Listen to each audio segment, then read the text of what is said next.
कौन हो तुम? शर्म नहीं आती इस तरह अंदर आते हुए? अरे जाजा, शर्म तो तेरे को आनी चाहिए। किसी की इज्जत लूटने आ गई और वो भी उसी के घर में। ये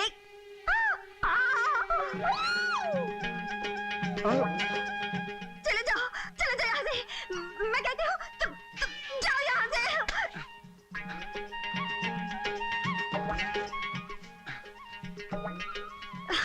लुच्चे, लफंगे, बेशरम। तमीज से बात कर। अरे क्या?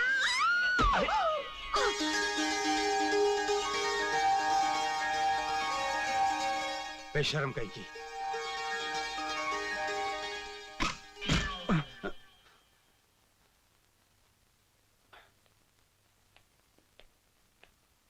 ये तू जानता है ये कौन है? हाँ, मैं जानता हूँ। हम तो बहुत पुराने बचपन के दोस्त, जिगरी दोस्त। ग्रैंडफादर ग्रैंडमदर दोस्त, रानी सूर्याबाई बुलबुल चंद। रानी सूर्याबाई बुलबुल चंद? अबे साले, तुम दोनों अंदर, वो भी बाथरूम में, वो भी दरवाजा क्लोज है, और तो पूछता ही है कौन है? मुझे लल्लू समझता है क्या? पता कौन है ये? तेरी कसम मैं नहीं जानता ये कौन है। अरे बंद कर ये नौटंकी, भांड कहीं का। तू किसको भांड बोल रही है? तुझे और किसे? चल भांड कहीं का। मामा जी, मामा जी। क्या बात है बेटे, इतना क्यों चिल्ला रही हो? ये बच्चों का अनाथालय है या गुंडों का अड्डा? गुंडा किसे बोल रही है? तुमको बोलिए, और किसको? अच्छा, पहले मुझको भांड बोला, फिर इसे गुंडा। ये बिल्कुल गलत बात है। ये गलत बात है। ऊंट की तरह मुंह उठाया और बाथरूम में घुसाया, ये गलत बात नहीं है। और तुम किसी और के बाथरूम में नहाने के लिए घुस जाओगी, ये गलत बात नहीं है। हाँ, बिल्कुल गलत बात है। तुम चुप रहो। अरे तुम लोग आपस में झगड़ते रहोगे या मेरी भी कुछ सुनोगे? मामा जी, मैं आपकी बात बाद में सुनूंगी। पहले ये बताइए, ये दोनों बदमाश है कौन? बताने का मौका दोगी तो बताऊंगा ना। ये दोनों हमारे इस छोटे से स्वर्ग के देवता हैं, बलवीर और अनवर। अनवर, बलवीर।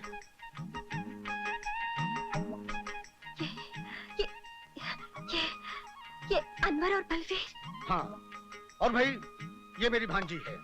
पड़ोस के गांव में भैंसों का तबेला है इसका। ये आपकी भांजी है? जी, आप अनवर जी, बलवीर जी। जी, बहुत बड़ी गड़बड़ हो गई जी।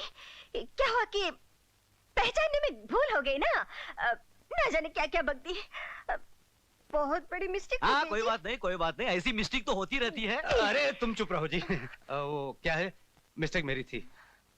मुझे बाथरूम में घुसने से पहले इधर उधर देख लेना चाहिए था। यस, मिस्टेक मेरी थी। नहीं, मिस्टेक आपकी नहीं थी, मिस्टेक मेरी है जी।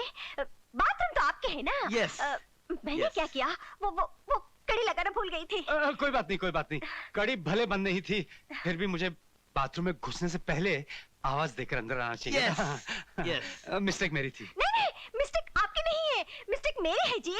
नहीं मेरी है। नहीं, मिस्टेक मेरी थी। नहीं, मिस्टेक मेरी है। नहीं, मिस्टेक मैं मेरी। एक बात बोलूं, ये मिस्टेक के चक्कर में जी, लगता है मिस्टेक हो ही जानी है। जी, जी। जी।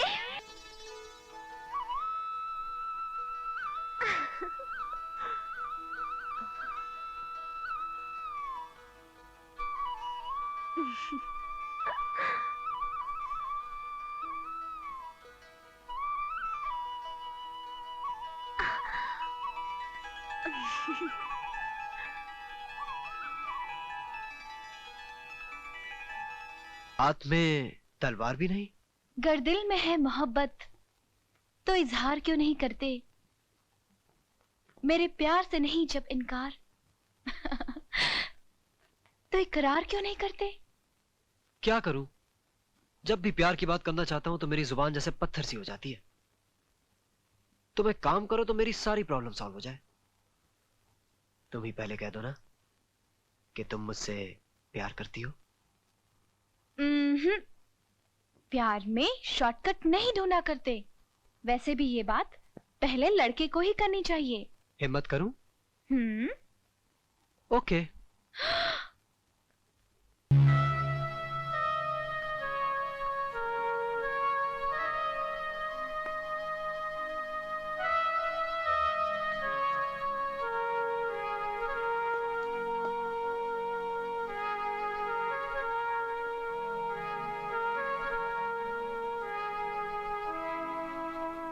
निशा, तुम सोच सकती हो मैं ऐसा कर सकता हूँ? नहीं विवेक, मैं जानती हूँ तुम मेरी माँ की खूनी नहीं हो सकते, मगर दुनिया वाले। मुझे दुनिया की फिक्र नहीं, फिक्र है तो सिर्फ तुम्हारी। तुम मुझे गलत मत समझना, वरना तुम्हारा विवेक जीते जी मर जाएगा, मर जाएगा तुम्हारा विवेक। समझ में नहीं आता कि वो कौन है जो मुझे तुम्हारी नजरों से गिराकर तुमसे दूर करना चाहता है। हम जानते हैं कि यह खून विवेक ने नहीं किया। तो फिर आप ये भी जानते होंगे कि खून किसने किया है? जानते हैं, अच्छी तरह से जानते हैं कि यह खून किसने किया है, और अगर हम चाहें तो विवेक को बचा भी सकते हैं।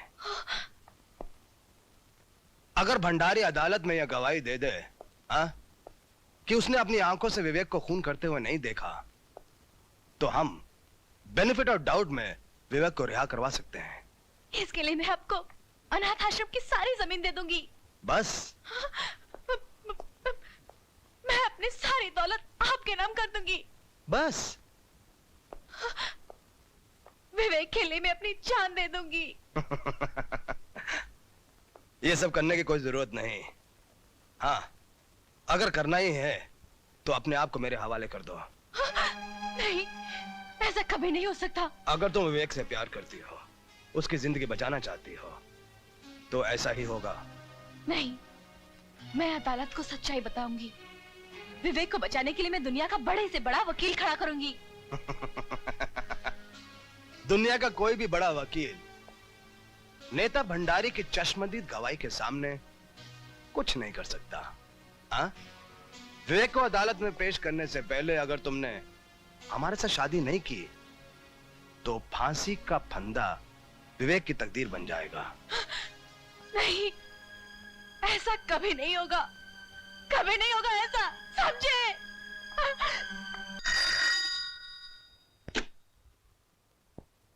क्या बलवीर और अनवर जेल से भाग गए? अच्छा। जेलर राणा प्रताप।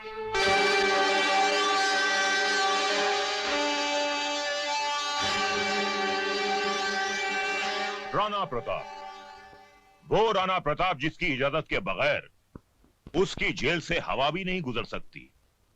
आज उसकी जेल से एक साथ 2 कैदी भाग गए। ये खबर हम तक पहुंच चुकी है। वो भागे नहीं है जेलर, बल्कि तुमने उन्हें भगा दिया है। हम पर ये इल्जाम लगाने से पहले बुरा लग गया? उस दिन हमें भी बहुत बुरा लगा था जब आप हमारे घर आए थे हम पर एक झूठा और बेबुनियाद इल्जाम लगाने। उस इल्जाम की एक मजबूत बुनियाद है। जिस दिन तिलकधारी की जबान पुलिस ने खुलवा दी, जो कि वो जरूर खुलवाएगी, उस दिन उस इल्जाम की सच्चाई आपके सामने आ जाएगी। For your kind information jailer साहब, तिलकधारी को हमने पुलिस लॉकअप से जमानत पर छुड़वा लिया है। वो तो जब हम चाहेंगे पुलिस उसे दोबारा हमारी हिरासत में ले आएगी। वो तो जब होगा तब होगा। फिलहाल उन 2 कैदियों को फरार कराने के इल्जाम में अगर हमने आपकी वर्दी नहीं उतरवा ली, तो हमारा नाम बेनी प्रसाद भंडारी नहीं। वो तो जब होगा तब होगा। अगर उन 2 फर्रार कैदियों को हम तलाश करने के बावजूद भी ना ला सके, तो हम ये वर्दी उतारकर आपके गले में डाल देंगे। हमारे जैसा हर अफसर अपने फर्ज को पहचानता है। इन दोनों ने सिर्फ मेरी जान ही नहीं बचाई, मेरी आंखों पर पड़ी हुई पाप की पट्टी को भी हटा दिया। अनाथ आश्रम की बर्बादी से लेकर निशा की मां की मौत तक मैं हर जुर्म में शक्ति सिंह का बराबर का साथी रहा हूं। मैं अपनी हरकतों पर बहुत शर्मिंदा हूं जेलर साहब, मुझे माफ कर दीजिए। अरे ये आप क्या कर रहे हैं? हम तो आपके एक मामूली से मुलाजिम हैं। आइए। मैंने इतने छोटे कर्म किए हैं कि 7 जन्मों का पछतावा भी शायद मुझे माफी ना दिला सके। प्रायश्चित तो आप अब भी कर सकते हैं। बेकसूर और मासूम विवेक, जो इस वक्त मौत और जिंदगी के दरमियान खड़ा है, आपके सच्चा बयान देने पर रिहा हो सकता है।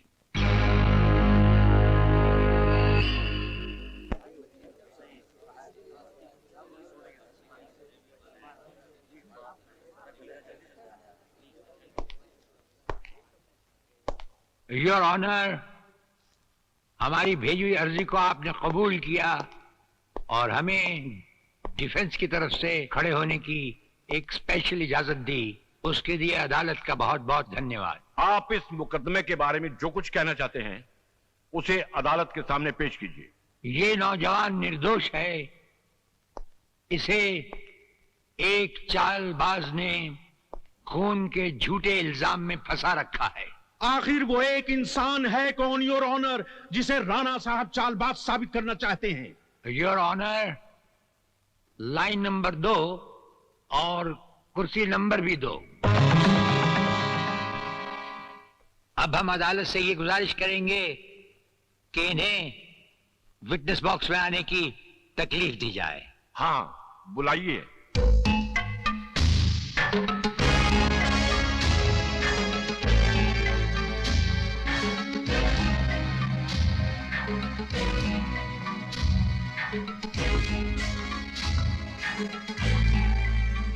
आप निशा को जानते हैं? जी हाँ। आपकी उससे मुलाकातें भी हुई होंगी, कभी कभी बातचीत भी हुई होगी? जी हाँ, कभी कभी। आप निशा को अपनी बीवी बनाना चाहते हैं? नहीं, उसकी स्वर्गवासी माँ यही चाहती थी, उसके पिताजी की भी यही इच्छा थी, इसीलिए उन्होंने मुझे निशा का बिजनेस पार्टनर बनाया। तो फिर निशा की माँ का खून कैसे हुआ? ये लड़का निशा से शादी करना चाहता था, लेकिन निशा की माँ इस लड़के के खिलाफ थी, इसलिए इसने अपने रास्ते से हटाने के लिए निशा की माँ का खून कर दिया। ये झूठ बोल रहा है सर, सरासर झूठ बोल रहा है। मैंने कोई खून नहीं किया, बल्कि इन बेईमानों ने मिलकर माँ जी का खून किया है। योर ऑनर, समझ में नहीं आता कि राणा प्रताप साहब कुछ साबित भी करना चाहते हैं या सिर्फ अदालत का वक्त जाया कर रहे हैं। मैं इनसे पूछता हूं कि इनके पास लगाए हुए इल्जामात के मुतालिक कुछ ठोस सबूत है या नहीं? ठोस सबूत ही नहीं, बल्कि चलता फिरता सबूत है हमारे पास।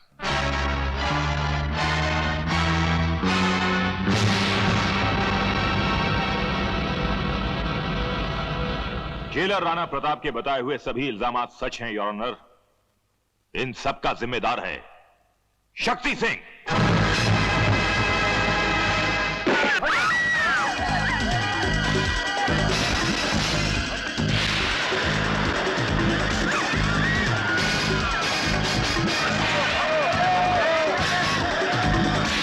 निशा, निशा,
तुम भाग जाओ।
तेरे इस खून से तेरे पापों की बू आ रही है कमीने। और सुन, इस धरती पर पापी पैदा तो होते हैं, लेकिन उन पापियों का अंत करने वालों को ये धरती मां पहले ही जन्म दे चुकी होती है। Arrest him.